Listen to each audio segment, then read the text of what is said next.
കോളിളക്കം സൃഷ്ടിച്ച ഷാരോൺ രാജ് വധക്കേസിൽ ഗ്രീഷ്മ കുറ്റക്കാരിയെന്ന് കോടതി. ഗ്രീഷ്മയുടെ അമ്മ സിന്ധുവിനെ വെറുതെ വിട്ടു. നെയ്യാറ്റിങ്കര അഡീഷണൽ സെഷൻസ് കോടതിയുടേതാണ് വിധി. കേസിൽ ശിക്ഷാവിധി നാളെ. ഗ്രീഷ്മയ്ക്കെതിരെ കൊലപാതകം, ഗൂഢാലോചന, തെളിവ് നശിപ്പിക്കൽ തുടങ്ങിയ കുറ്റങ്ങളെല്ലാം തെളിഞ്ഞു. ഗ്രീഷ്മയുടെ അമ്മാവൻ നിർമ്മലകുമാരൻ നായരും കുറ്റക്കാരനെന്ന് കോടതി. സംശയത്തിന്റെ ആനുകൂല്യത്തിലാണ് ഗ്രീഷ്മയുടെ അമ്മ സിന്ധുവിനെ വെറുതെ വിട്ടത്. ഗ്രീഷ്മയുടെ അമ്മയും പ്രതിയുമായ സിന്ധുവും കുറ്റക്കാരിയാണെന്നും ശിക്ഷ കൊടുക്കേണ്ടതായിരുന്നുവെന്നും ഷാരോണിന്റെ മാതാപിതാക്കളുടെ ആദ്യ പ്രതികരണം. കാമുകനായ മുരിങ്ങര JP ഹൗസിൽ JP ഷാരോൺ രാജിനെ വീട്ടിലേക്ക് ക്ഷണിച്ചു വരുത്തി കഷായത്തിൽ കീടനാശിനി കലർത്തി നൽകി കൊലപ്പെടുത്തിയെന്നാണ് കേസ്. പാറശാല തേവിയോട് പുമ്പള്ളിക്കോണം ശ്രീനിലയത്തിൽ ഗ്രീഷ്മയാണ് ഒന്നാം പ്രതി.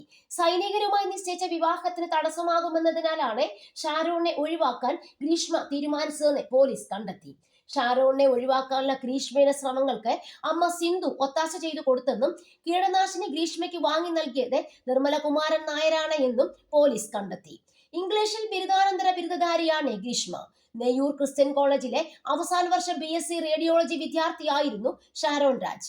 കഴിഞ്ഞ ഒക്ടോബർ 15 തുടങ്ങിയ വിചാരണ ഈ മാസം 3 അവസാനിച്ചത്. 95 സാക്ഷികളെ വിസ്തരിച്ചു.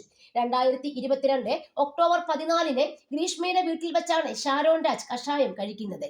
ശാരീരിക ബന്ധത്തിന് നിർബന്ധിച്ചാണ് ഷാരോണിനെ ഗ്രീഷ്മ വീട്ടിലേക്ക് വിളിച്ചു വരുത്തിയതെന്നും കുറ്റപത്രത്തിൽ പറയുന്നു.